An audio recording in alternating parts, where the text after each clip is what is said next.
Bonjour tout le monde. J'ajoute ma bienvenue à celle de Joël et Mathieu. C'est un plaisir d'être avec vous ce matin et nous sommes sur le point charnier de sauter dans la nouvelle année. Septembre est avec nous, la rentrée est là. Pour certains ans, c'est un nouvel emploi qui est là. Jean-Philippe, mais aussi Armand. Donc, le Seigneur est en œuvre et nous sommes prêts à recevoir. C'est ce qu'il a pour nous ce matin. Donc, pour ma part, comme tu sais, je souffre périodiquement avec la dépression et en ce moment, je suis plutôt dans un bas qu'un haut. Donc, merci pour tes prières, ça fait une différence. Et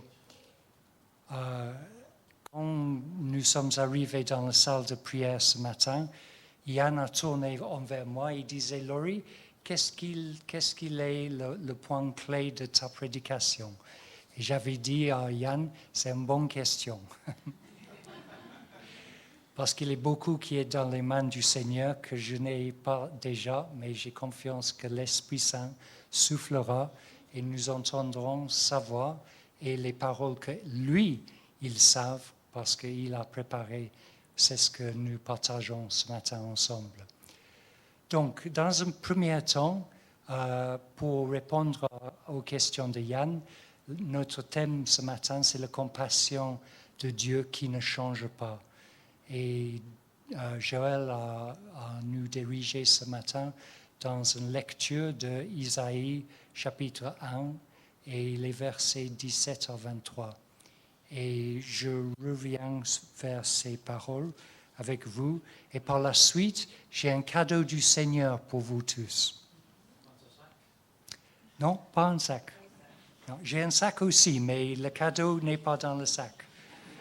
Heureusement pour le cadeau, tu verras pourquoi dans un instant. Bon. Isaïe chapitre 1, versets 17 à 23. Apprenez à faire c'est le Seigneur qui parle. Apprenez à faire le bien, recherchez la justice. Protégez l'opprimé, faites droit à l'orphelin. Défendez la veuve. Venez et discutons, dit l'Éternel. Même si vos péchés sont couleur cramoisie, ils deviendront blancs comme la neige. Même s'ils sont rouges comme la pourpre, ils deviendront clairs comme la laine. Si vous voulez bien écouter, vous mangerez les meilleurs produits du pays. Mais si vous refusez et vous montrez rebelle, vous serez dévorés par l'épée. Oui, c'est l'Éternel qui l'affirme. Donc, la compassion et le pardon du Seigneur, la constance de lui, sa fidélité. J'étais au fond dans l'église plus tôt ce matin et Guy et Stella sont arrivés avec leurs enfants et Pépé, si je peux le dire, je suis un Pépé aussi, était avec eux. Et j'avais remarqué quelque chose d'intéressant et je voudrais inviter Stella et Guy de venir devant nous pour recevoir notre accueil parce qu'ils sont venus pendant quelques mois maintenant et nous n'avions pas l'opportunité à les accueillir ensemble en temps d'église. Donc nous ferons ça ce matin.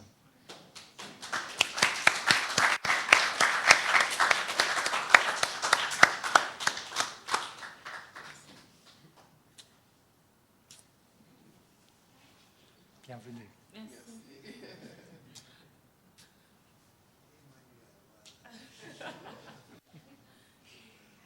Donc, pour eux qui sont bien avec leur revue, vous avez peut-être remarqué quelque chose, comme Guy et Stella étaient en train d'approcher le devant de la salle. Qui ont remarqué? Bien. Les t-shirts, oui. Voilà. Donc, Il est marqué sur le devant de leur t-shirt le psaume 41 et sur le dos, il est quelque chose. Voilà.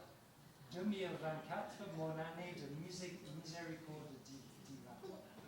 Bon, c'est super chouette et j'avais remarqué les autres membres de votre famille sont partis dans l'école de dimanche, mais chacun d'eux avait aussi le t-shirt avec le Dieu de miséricorde.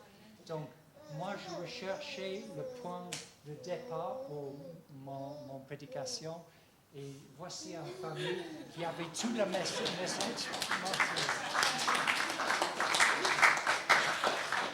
Et bienvenue parmi nous. C'était un plaisir chaque dimanche de vous voir parmi nous.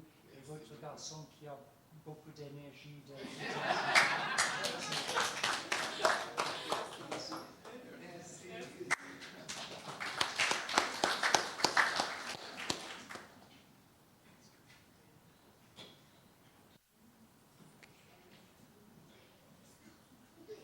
Donc nous avons entendu les paroles de ce Dieu miséricorde qui aime la famille de Guy et Stella et qui nous aime aussi.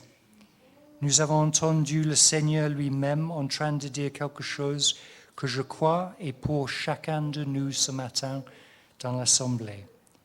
Venez et discutons, dit l'Éternel. Même si vos péchés sont couleur cramoisie, ils deviendront blancs comme la neige. Même s'ils sont rouges comme la pourpre, ils deviendront clairs comme la laine. Combien parmi nous avons un secret qui est enterré dans nos cœurs et que nous préférons qu'il n'était pas partagé avec les autres? Cette peur ou cette déception ou cette douleur qui est dans les profondeurs de notre être et qui est un poids dans nos vies. Moi, j'ai un en ce moment, je ne t'ennuie pas avec les détails, mais parfois nous passons par les moments très difficiles et nous avons besoin d'entendre l'affirmation de la parole de Dieu, de la pardon du Seigneur. Et nous avons besoin d'entendre le murmure de son esprit, parce que lui, il a quelque chose de personnel pour chacun de nous. Et si vous avez un poids dans vos cœurs ou une flèche que l'ennemi a lancée envers toi, peut-être même à travers quelqu'un bien proche de vous, le Seigneur a les paroles de réconfort pour vous ce matin. Et j'ai une petite chose pour l'illustrer.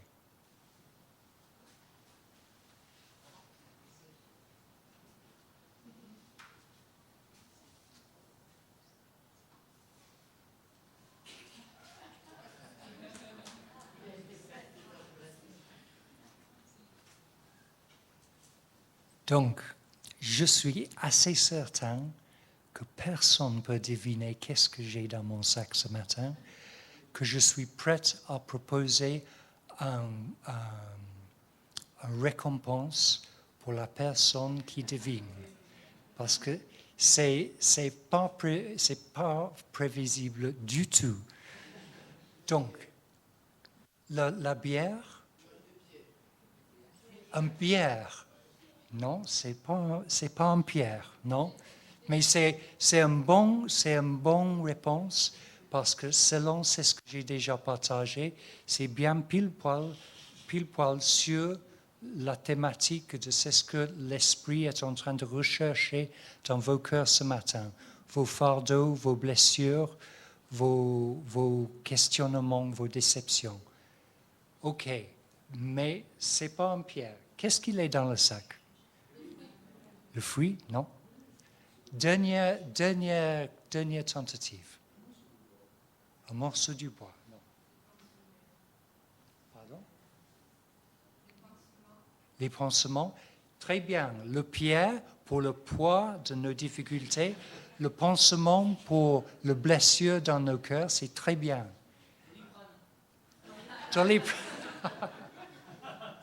Pas mal, pas mal.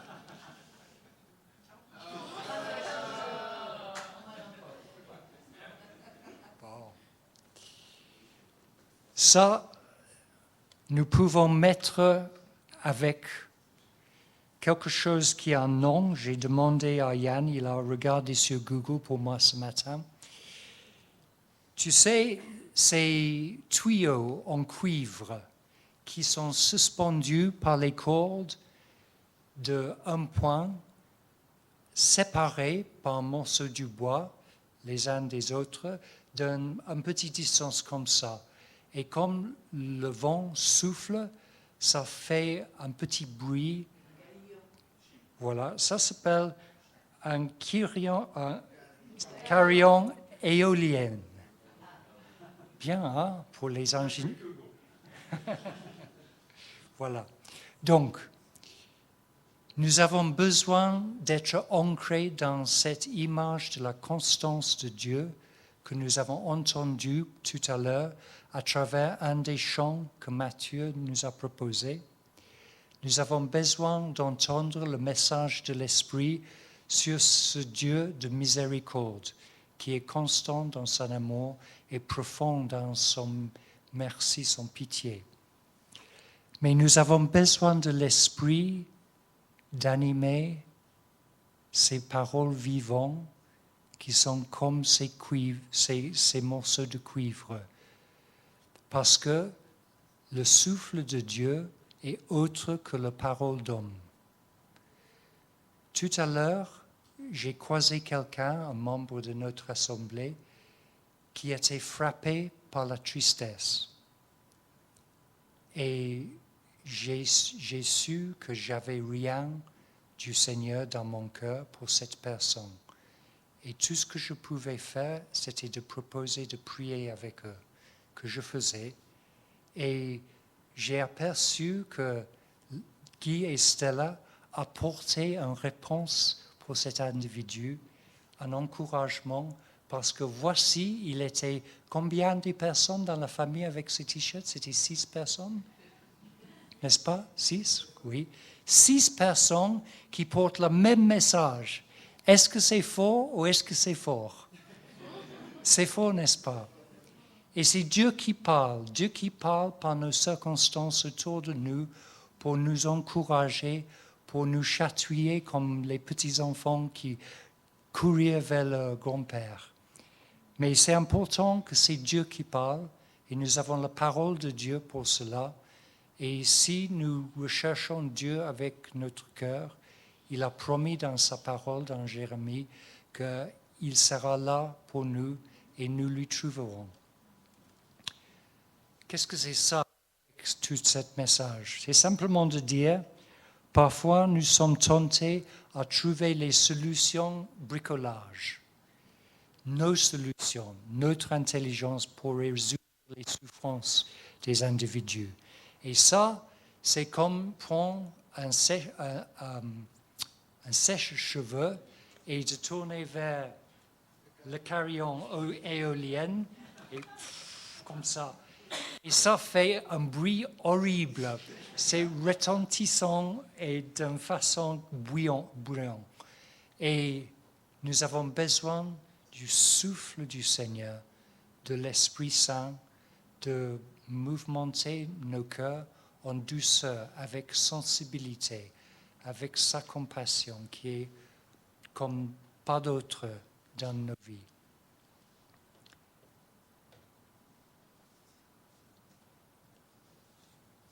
Et donc je tourne vers Jacques.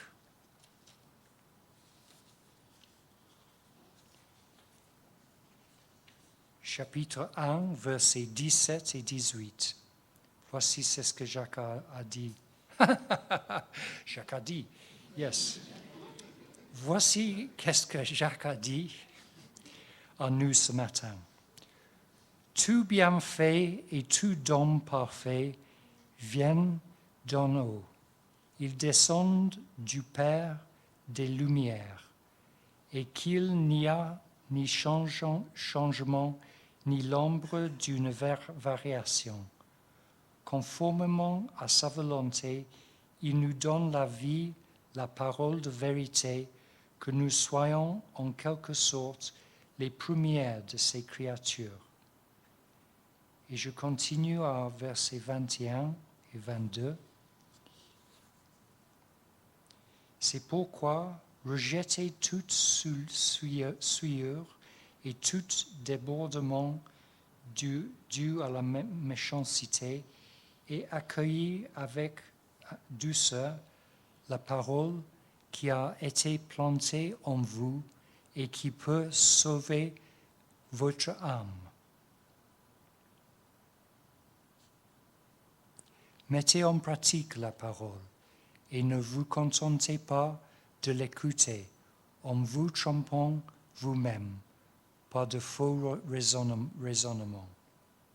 Et dernièrement, à verset 27, la religion pure et sans tache devant Dieu, notre Père, consiste à s'occuper des orphelins et des veuves dans leur détresse et ne pas se laisser souiller par le monde.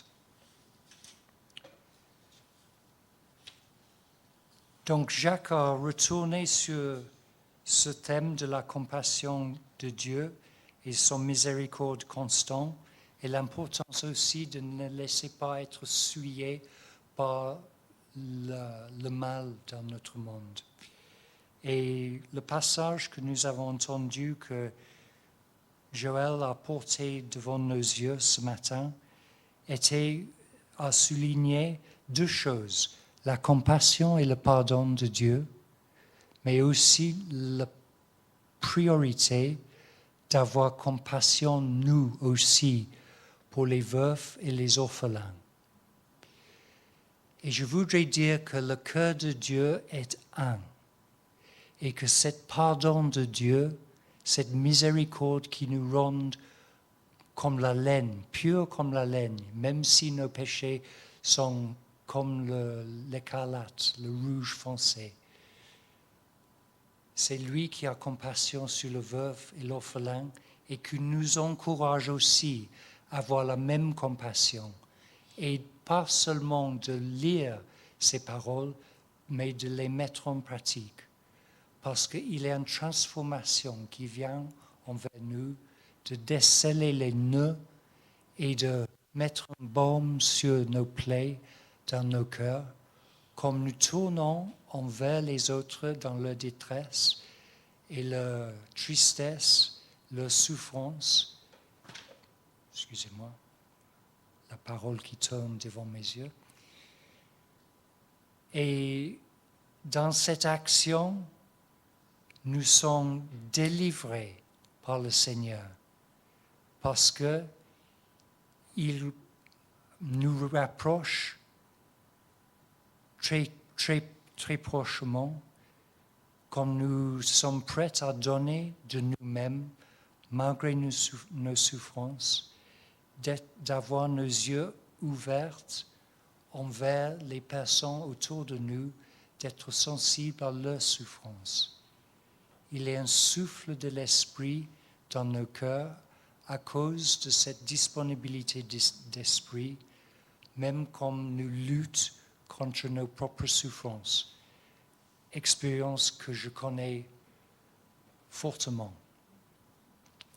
Donc, j'aimerais ce matin à terminer pendant 2 ou 3 minutes d'écoute envers le Seigneur pour ce qu'il voudra nous donner.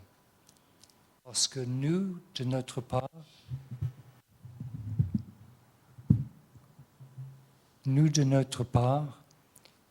nous sommes invités par lui à être prêts d'avoir nos mains ouvertes, à la fois pour recevoir de lui, mais aussi pour donner aux autres. Et c'est comme ces deux actions de l'Esprit Saint qui soufflent dans nos cœurs, nous serons transformés. Et ça, c'est une assurance que le Seigneur a mis dans mon cœur En temps de prêcher, il a amené ces deux éléments côte à côte, l'un à l'autre. Donc, prions ensemble.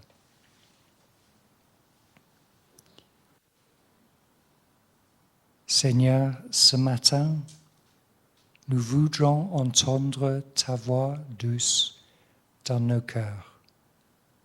Nous ne voudrons pas entendre l'intelligence d'un prédicateur, mais nous avons besoin de tes paroles, de dire quelque chose de nouveau à nous, de nous libérer à être compatissants à ceux qui souffrent, que nous puissions être remplis jusqu'au point de déborder de ta compassion envers eux, de comprendre que ce n'est pas de nous que nous pouvons guérir les autres, mais c'est en train de témoigner de la vérité que nous connaissons un Dieu, lui qui voudra les guérir et qui peut faire une transformation miraculeuse dans la douceur de sa parole.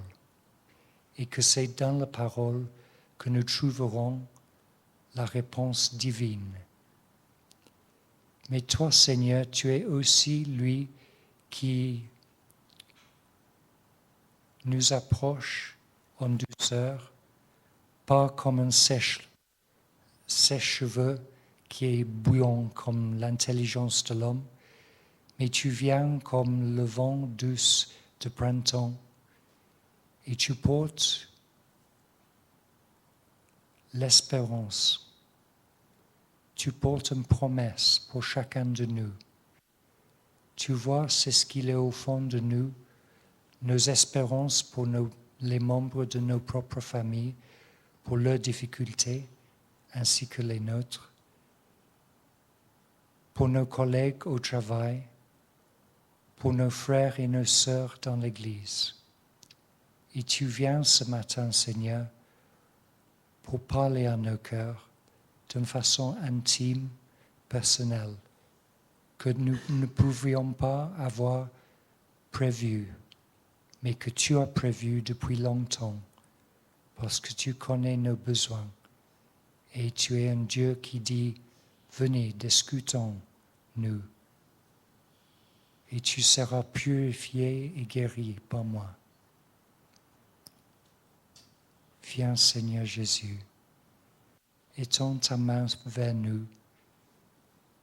Et dans la même manière que nous avons accueillir Guy et Stella et leur famille ce matin, ouvre les yeux de nos cœurs à voir que toi-même, le Dieu céleste, éternel, tu es en train d'applaudir notre courage, de prendre les petits pas envers toi, de remettre notre confiance brisée envers toi, que tu puisses faire la différence, que nous avons soif de recevoir de tes mains, de ton cœur, Seigneur, de ta voix. Merci, Seigneur, tu nous entends et dans le silence, nous recevons de toi tout ce que tu as préparé pour nous ce matin. Viens, Seigneur Jésus, viens, Saint-Esprit, dans ta puissance et ta miséricorde, pour faire la différence que seulement toi peux le faire.